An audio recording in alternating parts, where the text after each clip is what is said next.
Ang kwentong ito ay hango sa totoong buhay. Mula ito sa isa nating kabayan na itago na lang natin sa pangalang Enrique. Ito ay kwento ni Tatay Eleazar. Walang eksaktong taon. Probinsya ng Samar.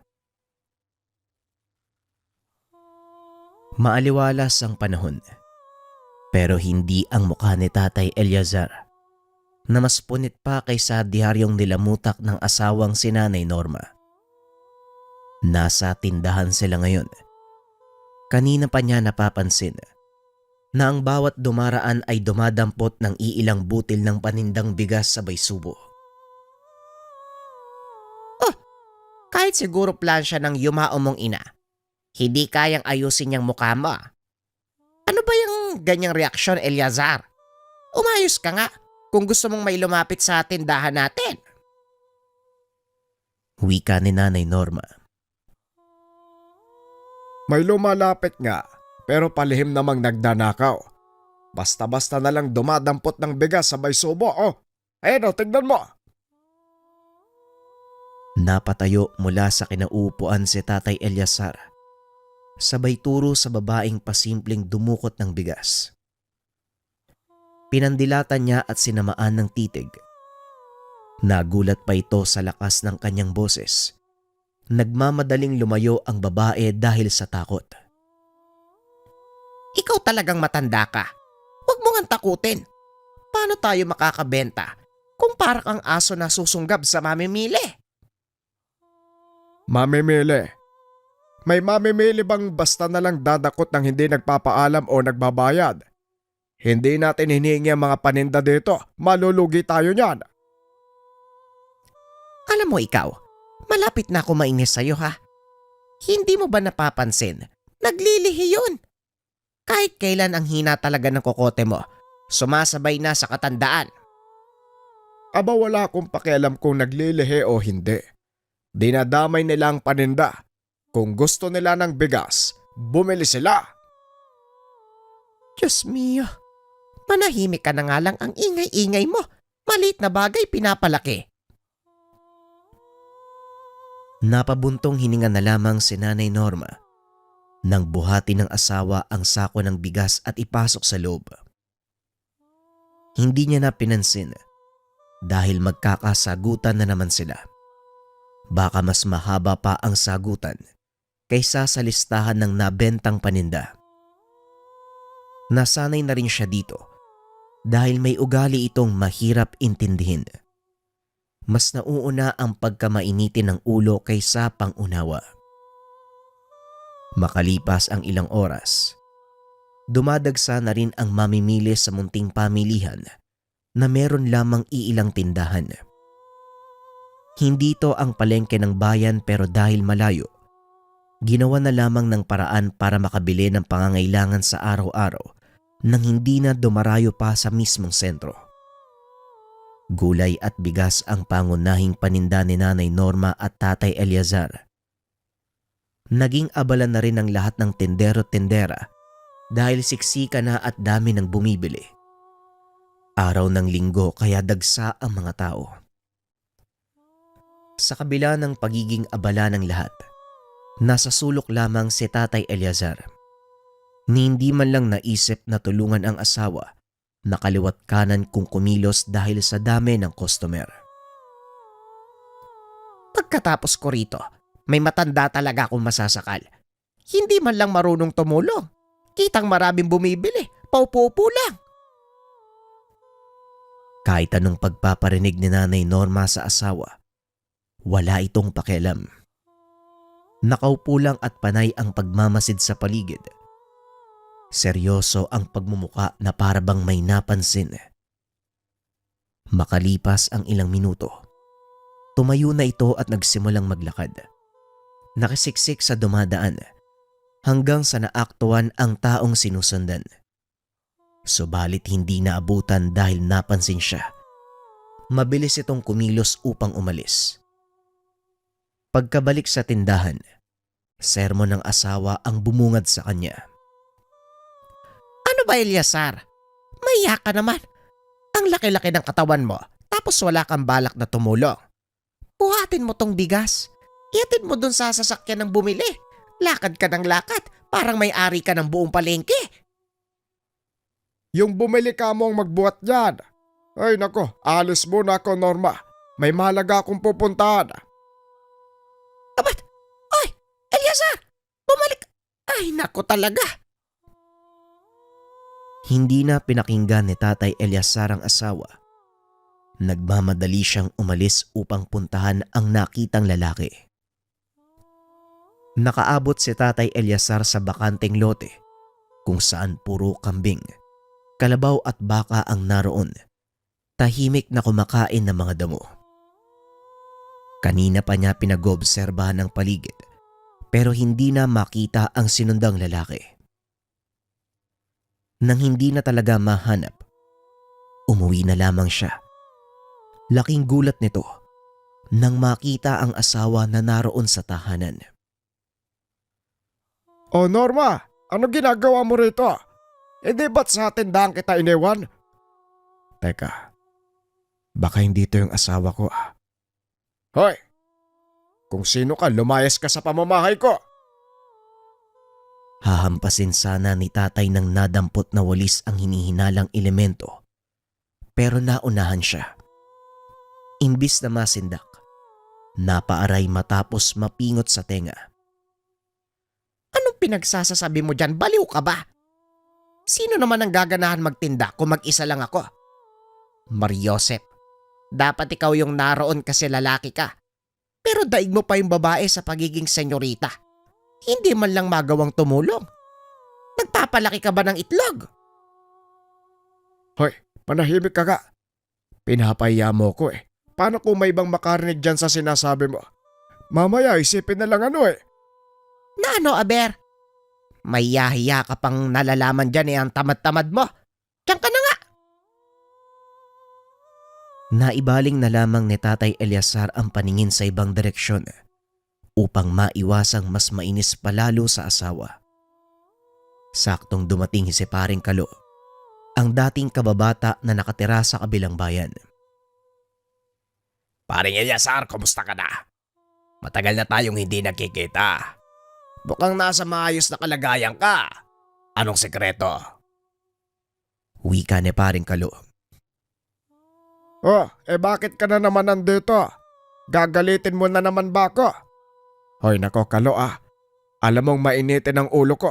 Kaya mas mabuti pang umalis ka na kung wala kang magandang gagawin dito. Eto naman, hindi ba biro? Seryoso talaga ako ngayon. Kailangan ko ng tulong mo eh. May umaarangkadang aswang sa amin. Alam ko meron kang tinatagong gamit dyan. Tulungan mo naman ako. Diyan tayo magaling eh. Talaga bang may aswang sa inyo, Kalo? Mamaya nagsisinungaling ka na naman para pumunta ako sa inyo tapos pagdating doon lambanog ang meron at hindi nilalang. Alam mo, alam ko na yung galawan mong ganyan eh. Balak mo kong lasingin tapos uutuin mo ko. Seryoso nga kasi ako, totoo na talaga gayon may aswang sa amin. Alam mo pare, naubos nga yung kambing ng kapitbahay namin eh. Yung mga manok, nadali din. Baka ninakaw lang. Wag ako Kalo, marami akong gawain dito sa bahay. Palagi akong tumutulong dito. Wala akong panahon sa kalokohan. Mas gusto ko nilalaan yung oras ko sa pagtulong sa asawa ko. Akala mo talaga hindi ko narinig yung sinabi ng asawa eh. Ano? May sinasabi ka ba? Hindi. O ito, tignan mo. Sapat na bang patunay ito para maniwala ka? Napatingin si Tatay Eliazar sa kanang hita ni Paring Kalo na merong napakahabang peklat. Nung nakaraang buwan, may nasalubong ako habang papauwi. Isang uri ng hayop pero doble yung laki. Mabuti na lang napadaan yung kapitbahay kaya natulungan ako. Nailigtas pero ito nga, may sugat na naiwan. Ano? Ayaw mo pa rin bang maniwala? Paring Eliazar, seryoso na ako ngayon. Kailangan ko ng tulong mo. Napaisip si Tatay Eliazar. Ilang beses na siyang naloko ni Paring Kalo. May aswang daw sa kanila pero pagkarating doon, Nakahilerang galon ng lambanog ang naabutan. Ang resulta na isahan, nalasing. Pero sa sitwasyon ngayon, parang totoo na ang sinasabi ng kaibigan. O sige, siguraduhin mo lang talaga na totoo yan dahil kung hindi, malilintikan ka sa akin. Nagkakaintindihan ba tayo, Kalo? Abay, oo naman. Maganda ka na. Pupuntahan ko lang yung inarkilang tricycle. Doon kasi nakakaparada sa may bandang labasan. Babalikan kita ha. Sa pagtalikod ni Paring Kalo, nagmamadali nang pumasok ng tahanan si Tatay Eliazar upang asikasuhin ang mga gamit. Sa kanyang paghahanda, sumingit ang asawa at nakiusisa. Ano lalayas ka na naman? Ang kapal talaga ng matandang to. Wala na ngang nagawang tulong dito sa bahay, lalayasan pa ako. Kung may babalik ko lang yung panahon talaga, sana hindi kita pinakasalan. Hoy Norma, magtigil ka nga. Puro kadakdak. At saka hindi naman ako lalayas. May pupuntahan lang ako. Doon sa lugar ni Paring Kalo. May nanggagambala daw doon eh. Yan tayo. Kapag usapan ng mga kung ano-ano, ang bilis mong rumisponde. Samantalang sa paghuhugas ng pinggan, hindi mo magawa. Ilang araw na yan sa lababo, oh. Wala ka bang pakiramdam? Ay naku, pwede ba isang tabi mo na muna yan? Parang yan lang eh. Mas mahalaga ang mapuksa mga nilalang. Maaaring madamay ang mga tao kapag nagkataon. Eh hindi. Hindi ka aalis, dito ka lang. Marami kang gagawin, maiya ka naman, Eliazar. Kawaan mo naman yung asawa mo. Hindi na makahinga sa dami ng gawain. Ay bahala ka dyan, nag-iinarte ka lang, hindi bagay sa'yo ah. Oy, lalayas. Talaga, bumalik. Tong matandang to. Hindi pinakinggan ni Tatay Eliazar ang asawa. Nagmamadali na siyang lumabas. Nakasalubong niya si Paring Kalo. Nagtataka dahil malakas ang sigaw ni Nanay Norma. Anong meron pare? Uminit na naman ba ang dugo ni Maring Norma? Inaway mo na naman ba kayo talaga oh? Mula pagkabata hanggang sa ngayon, nagbabangayan pa rin kayo. Yung away nyo pambata eh. Sige na, umalis na tayo. Bago pa tayo maabutan yan. Mamaya hindi kita masamahan, ikaw din. Sige pare, pero parang nakakabastos kasi kung hindi ko kakausapin si Mare. Nandito na lang din ako eh. Kukumustahin ko muna siya. Sabing magpaandar na eh, malapit na siya. Gusto mo yatang hindi kita matulungan? Umalis na tayo, bilisan mo! Wala nang nagawa si Paring Kalo kung hindi paandarin ng tricycle. Parurutin bago makalapit si Nanay Norma na merong bitbit na mahabang kawayan. Balak itong ihampas sa asawa. Natatawa na lamang siya dahil hindi akalain na muling masasaksiyan ang tila batang pag-aaway ng dalawang matanda. Magmula pa noon, noong nagliligawan pa lamang ay palagi na itong nagbabangayan. Wala yata ang araw na lilipas na hindi sila nagpapalitan ng salita. Ngunit kahit ganun, mahal nila ang isa't isa. Kahit hindi nagkakasundo sa halos lahat ng bagay dahil sa katamaran ni Tatay Eliazar pagdating sa mga gawain. Si Nanay Norma na lang ang madalas na kumikilos. Sa kabila nito, suportado ng asawa ang pagiging antingero ni Tatay Eliazar. Paminsan pa nga ay inaalalayan siya sa tuwing may dadayo sa kanilang tahanan para magpatulong. Pero na nagsimulang uminda sa pananakit ng katawan buhat sa katandaan, ipinagpaliban na ito ni Nanay Norma. Nang mas lumala pa ang katamaran ni Tatay Eliazar, wala na talagang balak na tumulong kahit sa magaang gawain. Dito na tumutol si Nanay Norma. Pinipigilan niya ng manugis ng aswang dahil sa inis na mas aktibo pang tumulong sa iba kaysa sa kanya. Pero matigas ang asawa at ayaw makinig. Ipinagpatuloy ang gawain bilang antingero. Paminsan ay sinusumpa pa ang asawa buhat ng galit. Nakarating na sila Tatay Eliazar sa bahay na kinalakyan ni Paring Kalo. Pagkababa ng tricycle, masasabing iba ang sangyo ng hangin sa lugar. Sa palagay ni Tatay Eliazar, napadaan ang nilalang bago pa sila dumating. Pero sa isip ng antingero, kung napadaan nga lang ba ito o naroon pa rin sa lugar. Medyo malayo-layo yung bahay namin ha. Lumipat kasi kami nung pinaayos ng munisipyo yung kalsada. Konting tiis lang sa paglalakad makakarating din tayo.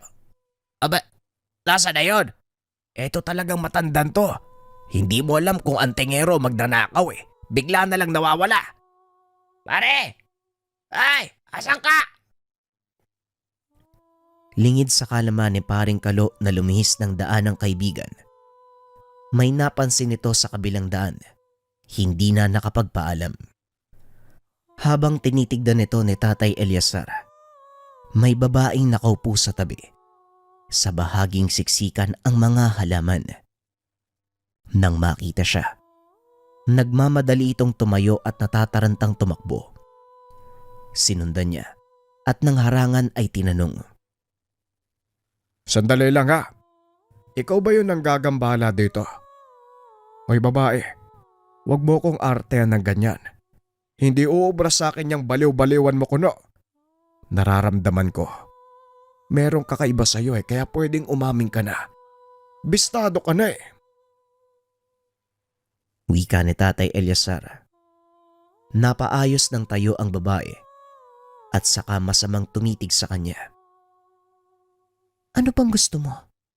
Nananahimik ako dito tapos bigla ka maninindak. Nananahimik. Ayos ka rin Wag mo kong bigyan ng ganyang rason.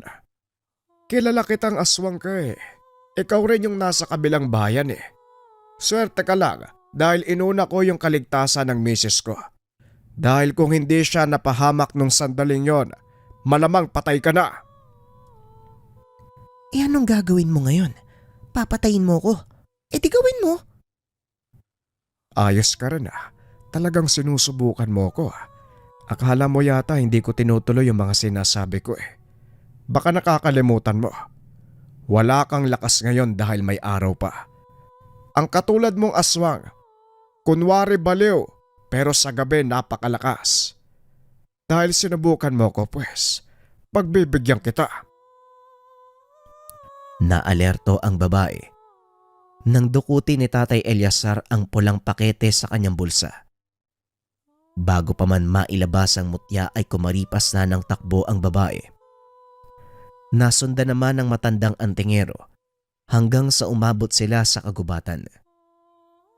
Nang wala nang mapuntahan, napilitan ang aswang na harapin ng kanyang hantungan sa kamay ni Tatay Eliazar. Hindi na pinalampas ang pagkakataon. Nilapitan niya ito. Walang pagdadalawang isip na isinubo ang butil ng mutya ng bigas. Mariin na tinakpan ng bibig upang hindi mailuwa hanggang sa mangisay. Ilang sandali pa, dahan-dahang nawala ng lakas at unti-unting sumara ang mga mata. Nang humandusay na sa lupa, napailing na lamang si Tatay Eliazar. Napadasal bilang paggalang sa kaluluwa ng yumaong tao. Kahit papano, may kaluluwa ang isang to.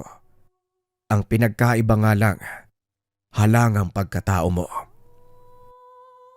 Nang masiguradong patay na ang aswang, kinuha ni Tatay Eliazar ang butil ng mutya.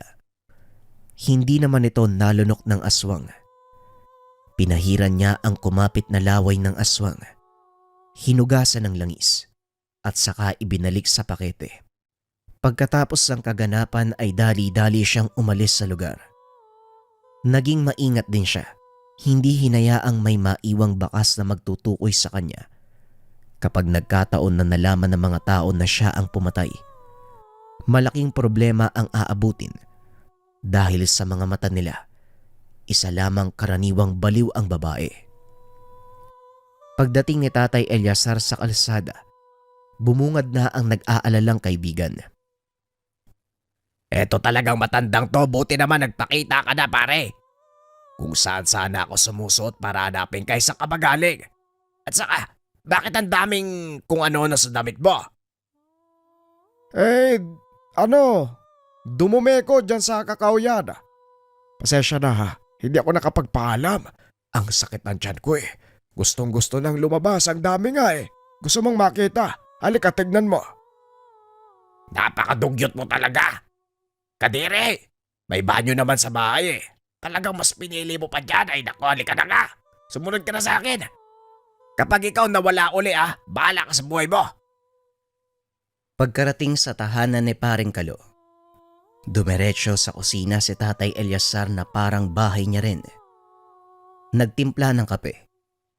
Nautusan pa ang kaibigan na bumili ng tinapay. Nang makabalik, siya lang din ang kumain ng monay at hindi na nag-abalang mamigay. Etong matandang to patay gutom. Kakatapos mo lang dumumi. Kumakain ka naman ngayon. Ano? May sinasabi ka ba, Kano? Baka gusto mong makihigop ng kape ko. Oh, sama? Magtimpla ka. Hindi ako nagugutom. At saka pwede ba, hanapin mo na agad yung aswang para matapos na tayo ngayong araw. Ayoko nang ipagpabukas pa.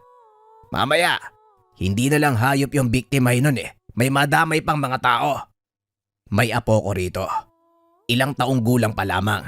Kawawa naman kung madadamay. Wala na. Huli ka na. Babagal-bagal ka sa pansitan. Malamang sa ngayon, nagsisimula ng kainin ng bulate ang katawan ng aswang. Wala ka nang dapat ipag-alala. Ligtas na kayo, maging ang buong sityo. Ano? Ay, paano nangyari yon? Kakarating mo lang Kanina habang dumudumi ako, sinabay ko na yung aswang, pinatumba ko na. Ginugulo ako eh. Wala na. Tapos na. Natulala si Paring Kalo sa sinabi ni Tatay Eliazar. Hindi niya mawari kung nagbibiro lang ba ito o kung ano. Pero ramdam niya kay Tatay Eliazar. Totoo ang sinasabi nito. Kaya naman hindi na siya nagtanong uli. Nanahimik na lamang siya pero gulong-gulo ang isipan sa katanungan kung paanong napadali ang pagtugis sa aswang. Pagsapit ng hapon naganda na si Tatay Eliazar upang umalis. Babalik na siya sa tahanan. Hinatid naman ni Paring Kalo dahil may kalayuan at hindi kayang lakarin. Habang nasa daan, narinig nila ang usap-usapan tungkol sa natagpo ang katawan sa kagubatan. Ay nako, kawawa talaga si Elena. Baliw na nga. Pinagkaisaan pa. Ayun, namatay tuloy. Kawawa nga eh. Tinakasan ng sariling pag-iisip. Mas kinawawa pa. Ay nako, linti talaga yung gumawa nun. Napatingin si Tatay Eliazar dahil sa sinabi ng kaibigan. Sumama ang kanyang loob. Pero hindi magawang sabihin na siya ang pinatutungkulan dahil baka mabuking. Minabuti niyang manahimik na lang kaysa madulas kapag nagsalita pa. Makalipas ang ilang sandali ay nakarating na din sila. Pagkababa ng tricycle, sumalubong kagad si Nanay Norma at pinaghampas siya. Ikaw, naisipan mo pa talaga bumalik. Sana hindi na lang. Ang kapal mong matanda ka. Pagkatapos mo ko layasan, babalik ka. Aba, wala na talagang ikakapal yung mukha mo. Hoy, ano ka ba, Norma? Papatayin mo ba ako? Ang lakas ng hampas nito, parang bakal yung kamay mo Akalo, tulungan mo nga ako. Ilayo mo yung demonyitang yan. Pari Eliazar, diyan ka na Hindi kita matutulungan. Away mag-asawa yan Bawal ako manghimasok. Nagmamadaling lumayo si Paring Kalo upang mabigyan ng oras ang mag-asawa. Nahihiya siyang manatili dahil pinagtitinginan ng mga kapitbahay at dumaraan ang dalawa. Tignan mo. Hindi ka nagsibak ng kahoy. Ako ang gumawa at nasugatan ako. Kasalanan mo to Ang tamad-tamad mo. Eh ganyan tayo kapag nagkakamali ka, ako ang sinisisi mo. Kasalanan mo naman talaga eh. Kung gumawa ka ng gawaing bahay, hindi sana ako gagawa niyan. Ayan tuloy nagkasugat ako. Ang sabihin mo, hindi ka nag-iisip ng maayos. Imbis na kahoy yung tagain, yung kamay mo. Itong matandang to. Ayos ka. Sige tumakbo ka. Hahabulin kita ng itak. Santissima, sinasapian na talaga ng demonyo to. Kumaripas ng takbo si Tatay Eliazar bago pa maabutan ng asawa na hindi niya inaasahang hahabulin siya ng itak. Sa tanang buhay niya ngayon palang natakot ng husto. Maging ang mga kapitbahay ay kinabahan na sa kanila. Naging normal na sana ang bangayan, pero mukhang napasobra ngayon na ikinagulat ng lahat. Ano? Hindi ka ba bababa dyan? Sinasagad mo ko, Eliazar. Kung may babalik ko talaga yung panahon, sana noon pa. Tinispat siya na kitang matanda ka. Ako rin naman Kung may babalik ko lang sanang panahon, kapatid mo na lang sana'y naligawan ko. Ewan ko ba kung bakit ikaw may lahi kang demonyo. Ngayon pa talaga lumabas yung ugaling yan. Sana noon pa para naiwasan ko na. Wika ni Tatay Eliazar habang nakatingin sa baba. Nasa kalagitnaan siya ngayon ng puno ng niyog. Umakyat na lamang dahil hindi na kaya pang tumakbo. Pero ngayon pa lang nangangatog na ang mga tuhod. Anumang oras ay pwede nang mahulog. Nang makitang nasa baba pa rin si Nanay Norma, napabulong na lamang siya sa sarili. Etong matandang to, kung kailan naging 60 anyos, saka nag-asal demonyo. Si Satanas talaga hindi marunong pumili ng sasapian. Sa asawa ko pa talaga na puro kulubot na ang katawan. Ano? May sinasabi ka bang dumuho ka? Wala! Pwede ba itigil na natin to? Hindi na tayo bata para sa ganito. Hindi ka ba nahihiya sa mga kapitbahay natin? Pinagtatawanan tayo dahil dyan sa ugali mo. Napapagod na ako dito. Kapag ako nahulog, mamamatay ako. Magmumulto ako, hindi kita titigilan. Sige ka. Di gawin mo. Sinong tinakot mo, Aber? Ngayon ngang buhay ka para ka ng multo Huwag kang uuwi sa bahay ha. Sinasabi ko talaga sa'yo. Nakahinga si Tatay Eliazar. Tumigil na mismo ang asawa. Akala pa niya hindi na siya makakababa mula sa pagkakalambitin sa puno ng nyog. Napasalampak sa lupa dahil sa matinding pangatog ng mga tuhod, pawisan at kabadong-kabado. Sus Mariosep tong asawa ko. Asawa ko ba siya o ibang tao na? Hindi ko na yata kilala yun Mamamatay ako nito nang wala sa oras. Pinalipas muna ni Tatay Eliazar ang ilang sandali. Nang sumapit ang gabi, binalak niya nang umuwi upang makapagpahinga. Pero nang nasa bakuran na siya, bigla siyang tinabla ng takot. Nakita niya ang asawa na abala sa gawaing kusina. Dinig na dinig pa ang mga sinasabi nito. Naiya na tuloy siyang pumasok kaya naupo na lamang sa labas. Habang nasa ganong sitwasyon, biglang dumating ang kapitbahay na si Mang Jojo. May kasamang mag-asawa na hindi pamilyar sa kanya. Magandang gabi sa inyo, Tatay Eliazar. Sila pala si Gino at Elena. Kaanak ko galing kabilang bayan, nandito sila para humingi ng pabor sa'yo. Sana matulungan mo. Bakit? Ano bang meron? Anong problema ng dalawang to? Ito po kasing asawa ko, Tatay Eliazar Nabuntis tapos nung nanganak na, patay yung bata nung lumabas Ang sabi ng pinuntahan naming manggagamot, inaswang daw yung sanggol. Hindi niya kayang humarap sa aswang dahil wala siyang sapat na gamit. Nandito kami para humingi ng tulong sa'yo. Gusto po namin gumante sa hayop na pumatay sa anak namin Sana ho matulungan niyo kami. Wika ni Gino. Ay nako, umaarangkada na naman ang mga nilalang. Naiintindihan ko ang sakit na dulot ng pagkawala ng inyong anak. Pero sigurado kayo, gusto niyong gumante. Kilala niyo ba ang aswang? Oho, hindi po ako pwedeng magkamali habang nagbubuntis ako. Yung kaibigan po ng yumao kong nanay, yung palagi kong kasama, dumadalaw siya sa bahay. Akala ko bisita lang pero may masamang pakay pala. Wika ni Elena. Paano ka naman nakakasiguro, iha? Masama ang magbintang ng walang sapat na patunay. Magkakasala lang tayo kung hinala ang pagbabatayan. May usap-usapan na po dati na aswang siya eh. Hindi ko lang masyadong napagtuunan ng pansin dahil bata pa ako noon. Hindi ko po alam yung mga ganitong bagay eh.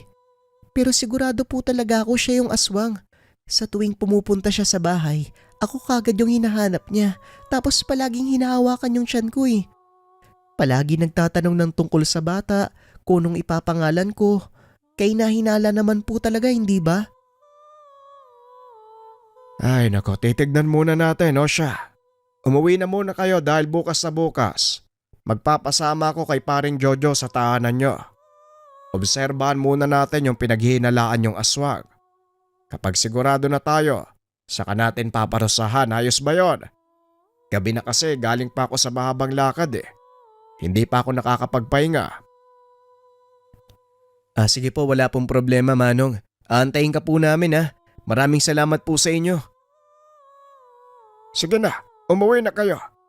Ihatid mo na lang paring Jojo ha, gabi na baka mapano yan sa daan. Nang umalis ang tatlong bisita, hindi maiwasang makaramdam ng lungkot ni Tatay Eliazar.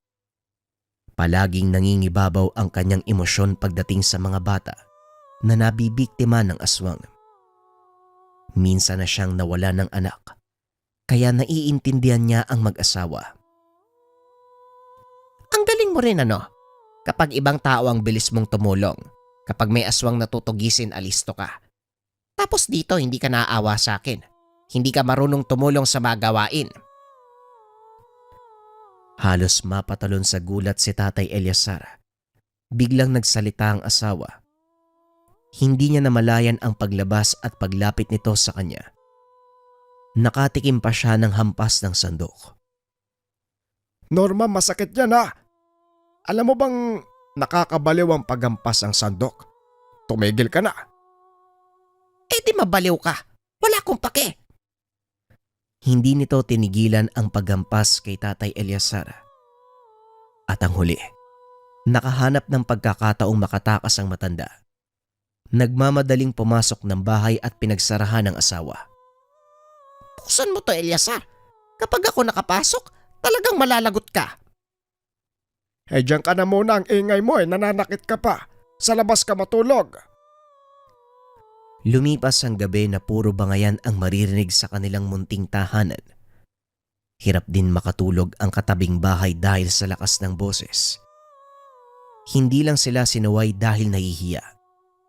Hanggang sa pagsapit ng umaga, wala pa ring nagbago. Ingay pa rin ang mapapakinggan. Sige lang, umalis ka lang. Manugis ka ng manugis hanggang sa maubos ang lahat ng aswang sa mundong to. Huwag kang titigil ha. Maghanap ka ng nilalang na pupuksain mo. Gawain mo yan eh. Tungkulin mo bilang antingero. Pero huwag ka nang babalik sa bahay na to kahit kailan ha. Doon ka na lang. Doon ka manirahan kasama ng mga aswang. Napapikit na lamang si Tatay Eliazar sabay takip sa magkabilang tenga. Parang may tumutunog na kampana sa kanyang pandinig sa lakas ng boses ng asawa. Hindi na lang niya binigyan ng pansin. Tiniis ang kaingayan hanggang sa nakawala na siya nang makaalis ng tahanan. Galit na galit si Nanay Norma pero hindi niya magawang isantabi ang pagtulong sa mag-asawang lumapit kagabi. Aniya pa sa kaloob-looban. Darating din ang oras, maiintindihan siya ng kanyang asawa. Ngayon mas kailangan niyang unahin ang mahalagang bagay. Sa tulong ni Mang Jojo, narating ni Tatay Eliazar ang bayang tinitirahan ng mag-asawa. Masyado na itong malayo pero dumating sila ng hapon bago pa sumapit ang gabi. Ilang bundok ang kanilang dinaanan at batay rito, naintindihan niya ang kalagayan ng lugar. Hindi nalalayong pamugaran ng aswang. Mabuti naman po nakarating kayo bago sumapit ang gabi. Diyan po kasi sa bundok may aswang na nag-aabang eh. Kaya po walang naglalakas ng loob na lumabas dahil sa takot. Wika ni Gino. Gaano ba kayo kadalas aswangin dito? Halos gabi-gabi ba? Hindi naman po sa ganun, mas madalas po sila sa kabundukan eh. Madalang kung sumadya dito sa mga bahay. Matapos ang maikling usapan, binigyan ng espasyo ng mag-asawa si Tatay Eliazar upang makapagpahinga. Pero hindi nito magawang matulog dahil nakikiramdam. Habang nakadungaw sa bintana, nahagip ng kanyang paningin. Isang ginang ang naglalakad. Pasulyap-sulyap sa tahanan ng bahay ni Gino. Nagmamadali naman siyang nagtago upang hindi makita. Katulad ng pagpapaliwanag ni Elena, ang babaeng ito ay ang kaibigan ng yumaong ina. Ang pinaghihinalaang pumatay sa kanilang anak. Nagkarga ng sabulag si Tatay Eliazar. Pinagmasdan ang matandang babae. Hindi niya magawang sumalungat sa paniniwala ng mag-asawa dahil tama sila. Ang babae nga ay isang aswang. Sino pa kaya yung minamanmanan nito? Hindi na buntis si Elena eh. Pero nandito pa rin siya. Ano kayang pakay ng matandang to? Wika ni Tatay Eliazar sa sarili, habang hindi pa rin tinatantanan ng tingin ng babae. Ilang sandali pa ang lumipas ay nawala na ito. Dito na rin siya kumilos upang mailigpit ng maaga ang nasabing nilalang. Tatay Eliazar, alis po ba kayo? Hindi niyo po ba nagustuhan ng kwarto? Kung sakaling may gusto po kayo, sabihin niyo lang sa amin ha. Hindi. Ayos lang ang kwarto. Pero hayaan niyo muna ako ha. May pupuntahan lang ako. Mag-ikot-ikot. Sandali lang to. Gabi na ho ah. Masyado pong delikado sa labas. Huwag niyo akong alalahanin. Gino, dito ka lang sa bahay ha. Bantayan mo si Elena. Kapag may napansin kayong masamang amoy, yung kakaiba, yung hindi pangkaraniwan, isaboy niyo tong langis. Itataboy nito ang nilalang na umaaligid sa inyo. At saka akin na yung bote ng lambanog. Mas magandang may iniinom habang naglalakad. Teka, sandali lang po ah. Nasa panganib po ba kami uli? Hindi natin sigurado, pero mas mabuti nang maging handa at alisto. Tandaan niyo ang sinabi ko. Mag-ingat kayo rito. Huwag na huwag yung pagbubuksan ng pintuan ng kahit sino. Maliban sa akin, maliwanag ba? Wika ni Tatay Eliazar. Tumango at naintindihan ng mag-asawa ang kanyang bilin. Nagmamadali na siyang lumabas upang masundan ng babae. Nakita niya ito sa daanan. Nagkatinginan pa sila ng ilang segundo hanggang sa nakilala nito kung sino nga ba siya. Kaagad hinabol ni Tatay Eliazar nang tumakbo ang matandang babae. Umabot pa sila sa kabundukan kung saan naroon ang ibang kalahi ng matandang babae. Dahil malakas ang tangan niyang mutya, sila ang nagkusang umatras. Lumagok pa ng alak si Tatay Eliazar habang tinitignan ang mga nilalang. Yun naman pala eh. Marunong pala kayong makiramdam. Magkusa kayong umalis para hindi na ako mag-aksaya ng oras sa pakikipaglaban sa inyo. Akala ko kung sinong matigas eh. Ayos tong alak na to ah. Masarap ang lasa. Wika ni Tatay Eliazar. Nag-alisan ang mga nilalang na nag-aabang sa kabundukan. Pero yung babae na kanyang hinabol, nanatiling nakatayo sa hindi kalayuan. Tila hinahamon siya batay sa paraan ng pagtingin. O lalabang ka? Ang tigas din nito Yung mga kasama mo nga umalis tapos ikaw nandito pa. Gusto mo bang mamatay manang? Hanga din ako sa'yo eh. Bistado ka na nga. Hindi ka pa natatakot? Dinukot ni Tatay Eliazar ang paketeng pinaglalagyan ng mutya. Uminom ng alak. Nang tangkang gagamitin na para puksain ang aswang, nagmamadali itong umalis. Kung kaya't natigil muna ang gawain para habulin. Hindi naman nakalayo dahil naabutan bago pa makaakyat sa kabilang bundok. Maigpit niya itong hinawakan para hindi na makatakas. Ang bilis mo rin kumelos, ano? Pasensyahan na lang tayo. Hindi na ako maaawa sa'yo. Maging yung apo ng yumao mong kaibigan dinali mo. Anong klaseng kaibigan ka? Kung sabagay, ang halimaw ay mananatiling halimaw. Hindi na makikilala ang kaibigan sa oras na magutom ang sikmura. Ngayon, bubusugin kita ng manahimik ka. Binuhusan ni Tatay Eliazar ng alak ang aswang. Ibinuka ang bibig. Ipinasubo ang mutya. May balak pa sanang magpalit ng anyo bilang aswang, pero hindi na natuloy. Mabilis umepekto ang tangan ng matanda. Nagwala ito ng nagwala, pero sinigurado ng matandang antingero na tuluyan na itong mamamatay. Nanghina na ang matandang babae. Tuluyang binawian ng buhay. Napabuntong hininga na lamang si Tatay Eliazar. Sandali pa niyang tinitigan ng bangkay. Pagkatapos ay minabuting dalhin sa pinakamasukal na bahagi ng lugar upang hindi madaling mahanap. Bumalik na ang matanda sa bahay ng mag-asawang Gino at Elena. Tinignan niya ang dalawa. Wala namang nangyaring masama habang sila lang ang naiwan. Nag-alala ang mga ito, pero sinabihan niyang magpahinga na at bukas na ibabalita ang tungkol sa aswang na kanyang pinuksa. Habang nasa higaan, hindi mapakali si Tatay Eliazar. Ganito ang kanyang sitwasyon sa tuwing makakapatay ng aswang.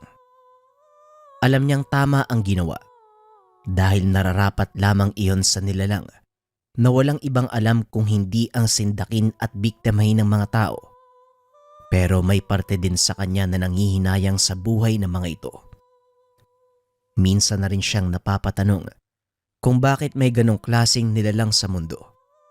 Bakit kailangan pang may masaktang tao at may mamatay na nilalang? Bakit hindi na lang magsama ng walang nasasaktan? Naging mas malalim pa ang pag-iisip niya hanggang sa hindi na malayan. Sumikat na ang araw. Kung hindi nahawi ang kurtina ng bintana, hindi mapapansing umaga na pala. Bumangon na lamang siya at lumabas. Sakto namang gising na ang mag-asawa at upang walang masayang na oras, ipinagtapat niya ang totoong nangyari sa nagdaang gabi. Tama kayo. Ang babaeng kaibigan ng yumao niyong ina ang aswang. Nakaengkwentro ko kagabi. Wala na siya. Huwag na kayong mag-alala. Dahil magmula ngayon wala nang manggagambala sa inyo. Iiwanan ko rin kayo ng pangontra para kahit papano may proteksyon sa inyong tahanan. Hindi na rin ako magtatagal. Kailangan ko umuwi. Pagkatapos mag-agahan, nagpaalam na si Tatay Eliazar. Sinigurado niyang mapanatag ang kalooban ng mag-asawa bago siya umalis. Ilang sandali rin siyang nagmasid sa kabundukan. Malakas ang enerhiya ng mga aswang doon at upang mabawasan, nagbaon siya ng isang butil ng mutya sa mismong bundok. Sinabayan niya rin ng maiksing orasyon. Nang matapos ay nagpatuloy na sa paglalakbay. Pagkauwi sa tahanan, hindi pa nga nakakaupo ay binulabog na ng ingay mula sa nagtataasang boses ng asawa. Kakagaling lang nito mula sa tindahan. May dalang mga gulay na walang pakundangang ibinato sa kanya. Ay sa wakas, nakauwi na ang magaling kong asawa. Sino nagsabing bumalik ka pa dito? Ang linaw-linaw ng pagkasabi ko. Doon ka na tumira kasama ng mga aswang dahil dyan ka naman alista. Norma, ano ba? Magtigil ka nga. Hindi ka na naiya sa mga kapitbahay. Malapit na tayong palayasin ng mga yan dahil sa kaingayan mo. Itiko mo nga yung bunganga mo kahit ngayon lang pakiusap. Huwag mong dahilan ng ibang tao, umalis ka, lumayas ka. Wala kang parte sa buhay ko. Doon ka tumuloy sa mga tinutugis mong aswang. Magsama kayo, total magkamukha na kayo. Sigurado ka papalayasin mo ko. Ikaw rin. Meron pa naman akong dalang pera. Ibibigay ko sana sa'yo. Inilabas ni Tatay Eliazar ang perang natanggap mula kay Gina at Elena. Hindi napansin ng matanda. Inilagay ito sa kanyang bag. Ayaw niyang tanggapin ng pera. Ngunit nang tignan ang laman ng bag, pasikreto itong inilagay ng mag-asawa. Anong akala mo sa akin? Mukhang pera? Akala niya madadala si Nanay Norma. Hindi pala. Mas lalo itong nagalit. Napilitan siyang lumabas ng tahanan. Sa bakuran na lamang nagpalipas ng oras. Ilang sandali pa lumabas ng bahay ang kanyang asawa at hindi siya pinansin. Kinabahan ito dahil may bitbit na itak. Dumiretso sa likod. Nagsimulang magsibak ng kahoy. Nung una hindi kumibo si Tatay Eliazar. Pero dahil sunod-sunod na ang ingay ng pagsibak, hindi niya na napigilan ang sarili. Lumapit siya at pinagmasdan ng asawa. Dito niya napansin. Bahagyang pumapayat ito. Pagod ang mga mata. Parang pinipilit na lamang na kumilos. Napabuntong hininga siya at saka kinuha ang itak. Ako na. Baka masugatan ka pa dyan, oh. Pumasok ka na nga sa loob. Ihatid ko na lang mamaya yung mga sinibak na kahoy. Hindi na. Ako na, kaya kong gawin to. Ayokong umasa sa'yo. Punong-puno ng katamaran niyang pagkatao mo. Ano ka ba, Norma? Ako na dito. Gawain to ng lalaki kaya sumunod ka na lang sa akin. Pumasok ka na, huwag ka nang makulit. Aba, tignan mo nga naman kung sino nagsasalita. Eliazar, nalunok mo ba yung mutya mo kaya ka nagkakaganyan? Hindi uubra yung estilo mo sa aking bait-baitan. Norma, pasensya ka na kung tamad ang asawa mo. Pero gumagawa naman ako ng mga gawaing bahay eh. Hindi nga lang nagagawa kagad pero tinatapos ko naman. Ano pa bang gusto mo? Mabuti naman at naitanong mo yan. Ang gusto ko lang naman, huwag mong iparamdam na mas mahalaga yung tungkulin mo bilang antingero kaysa sa asawa mo. Parang palagi na lang ako nauhuli. Parang mag-isa lang ako sa buhay na to. Hindi na kita maramdaman, parang ang layo-layo mo na. Masyado kang nakatutok sa panunugis ng iba't ibang nilalang. Nakakalimutan mo yung responsibilidad bilang asawa. Ayos lang sana kung unti-unti mo nang ititigil. Nag-aalala ko sa'yo. Tumatanda ka na. Nagkakasakit ka na din. Wika ni Nanay Norma. Tinalikuran siya nito matapos magsalita. Ramdam niya ang pag-aalala ng asawa. Abay, yun lang pala ang kinakagalit ng gurang na to. Gusto lang pala ng lambing. Pero nga no, ngayon ko lang din napansin. Masyado ngang nakatuon ang isipan ko sa pagtugis ng mga aswang. Nakakalimutan ko ng alagaan yung asawa ko. Ay naku naman talaga, oo.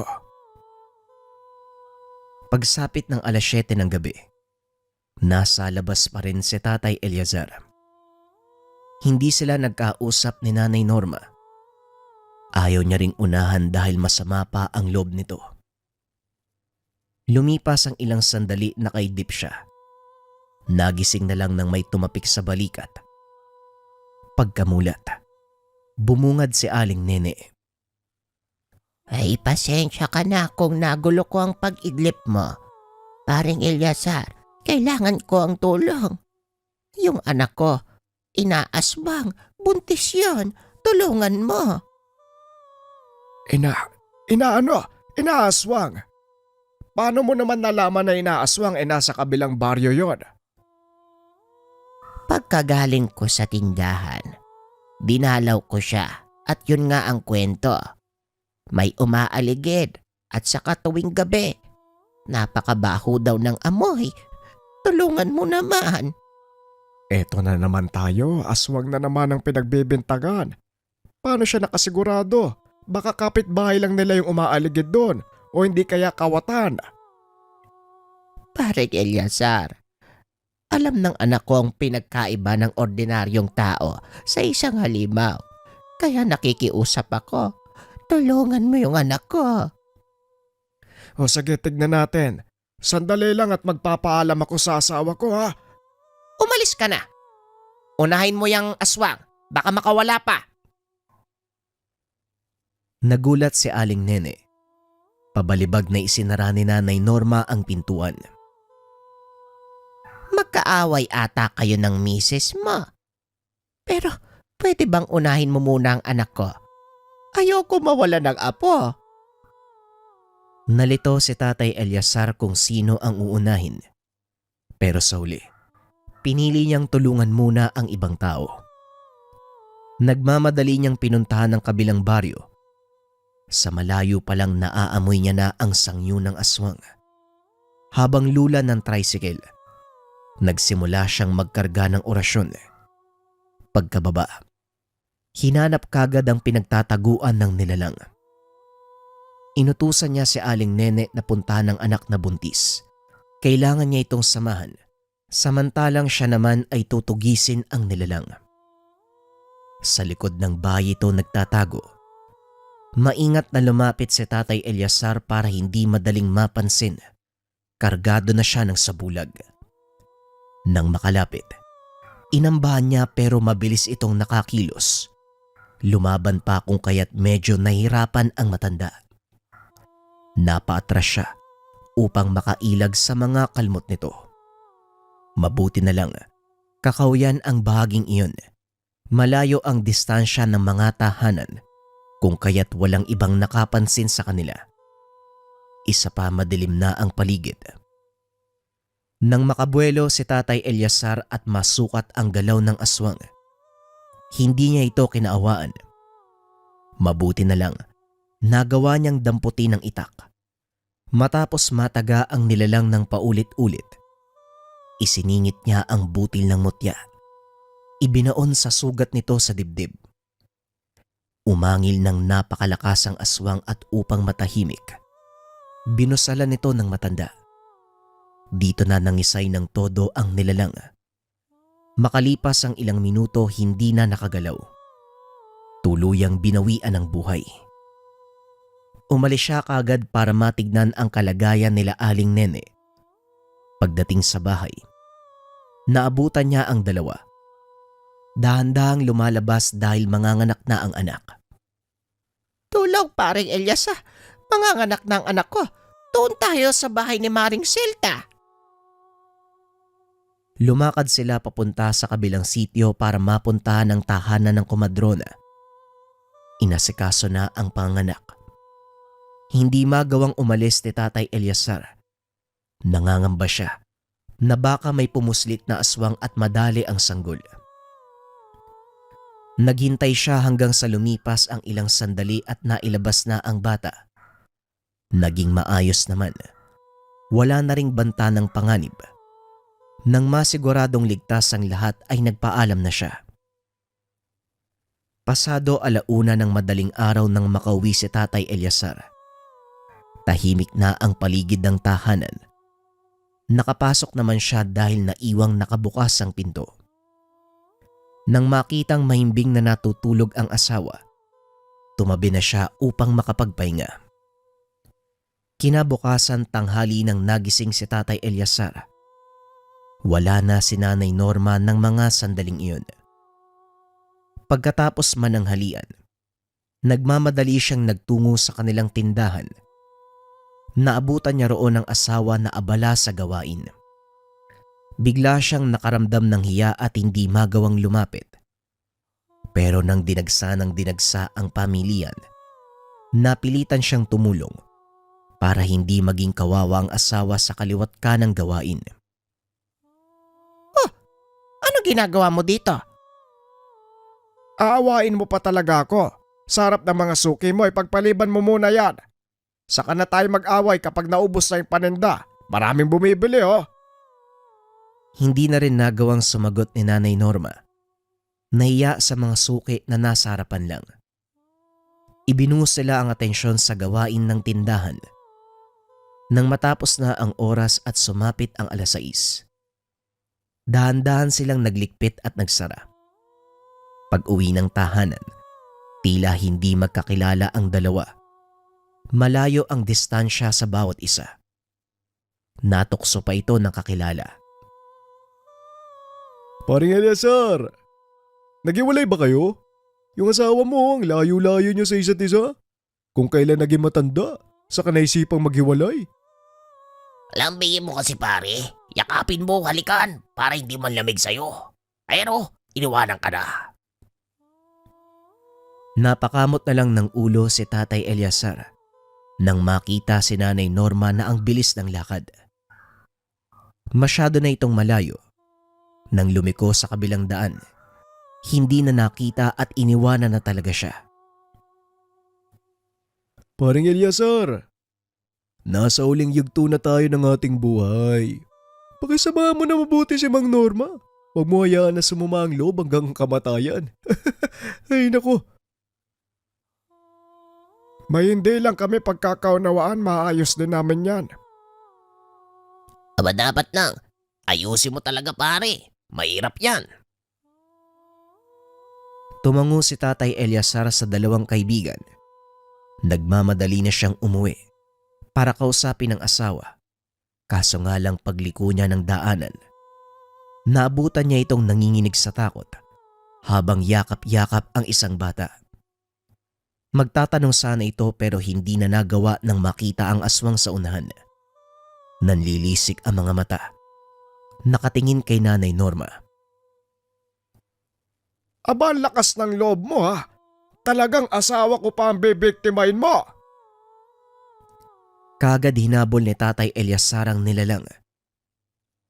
Nang makapa ang nakasugbit na itak sa tagiliran, hindi na siya nagdalawang isip. Tatakas pa sana papunta sa kabilang bundok ang aswang. Tinaga niya ito ng paulit-ulit. Hindi tinigilan hanggang sa maputol ang ulo. Saka lang natauhan ng matandang antingero. Patay na ang aswang. Ang huling ginawa niya, sinunog ang katawan ng nilalang. Kagad siyang bumalik sa lugar upang matignan ang kalagayan ng asawa. Naroon pa rin nito at yakap-yakap ang batang hindi niya kilala. Nang mapatingin sa tabi, nagulat siya sa nakahandusay na bangkay ng isang babae. Nakilala din dahil tinawag ito ng bata na nanay. Ilang araw ang lumipas. Namuhay si Tatay Eliasar at Nanay Norma sa kanilang tahanan kasama ang batang naulila. Ito rin ang naging tulay para magkaayos sila. Hindi na rin humadlang si Nanay Norma kahit araw-araw na umalis ang asawa para manugis ng aswang dahil meron na siyang nakakasama. Subalit binago na ni Tatay Eliasar ang kanyang ugali. Naninibago sa pagdating ng bata. Nasabik siya na umasta bilang ama. Umaalis man siya para manugis. Nagmamadali din siyang umuwi upang makapiling ang pamilya at ang bagong biyayang dumating sa kanila. Ang dating bangayan, naging maayos. Naging magaan ang pag-uusap. Naging magaan ang pagsasama. Nang dahil sa dumating na bata, isang biyaya sa kanila ng amang may likha. Opinyon para sa kwento mga kabayan. Ako bibigyan ko lang ng atensyon yung dulo. Kumbaga yung buhay kasi ng antingero, ito'y pag-aalay ng buo mong pagkatao upang ikay tumulong sa kapwa. Pero makikita mo rin kasi nagkakaroon na siya ng realization na marami na siyang pagkukulang. Ang mismong gumawa ng solusyon yung yung pagkakataon. Masalimuot man dahil namatay yung nanay ng bata kasi nagambala ng aswang.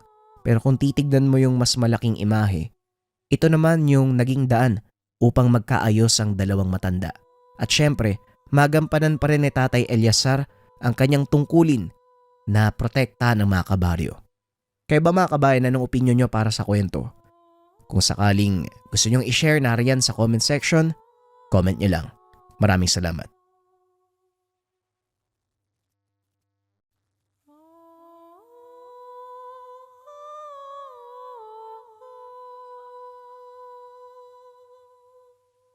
Mahilig ka bang mag-travel o palagi kang wala sa bahay? Pero natatakot ka sa lason, kulam, barang o gayuma? Eto, habak nila ng keychain, bakos de gera, proteksyon at pampaswerte sa bawat paglalakbay. Ang habak nila na keychain, isang makapangyarihang proteksyon na maaaring dalhin kahit saan. Nagsisilbi itong pananggalang laban sa laso ng tao, elemento, nilalang, at nagbibigay proteksyon laban sa palipad hangin, usog, tigalpo, at iba pang masasamang espiritu. Kilala din ito sa Rebuelta, kung saan ibinabalik nito ang sumpa o malas sa pinagmulan. Binuo mula sa mga bibihirang sangkap tulad ng itim na lupa ng makiling, tawas tapol, diamante negra, bato balison, at iba pang mga sikretong sangkap. Mainam itong dalhin sa mga naglalakbay o mahilig sa hiking bilang proteksyon laban sa masasamang elemento. Bukod dito, nagdadala din ito ng pampaswerte lalo na sa negosyo. Ilagay lamang sa altar na nakaharap sa silangan para sa magandang pasok ng kita. Isang keychain na hindi lang dekorasyon, kung hindi isang espiritual na gabay at proteksyon para sa araw-araw. Kung ikaw yung tipo ng tao na madalas wala sa bahay, palagi naglalakbay, mahilig mag-travel, bagay sa'yo ang habak de lana. Subukan mo.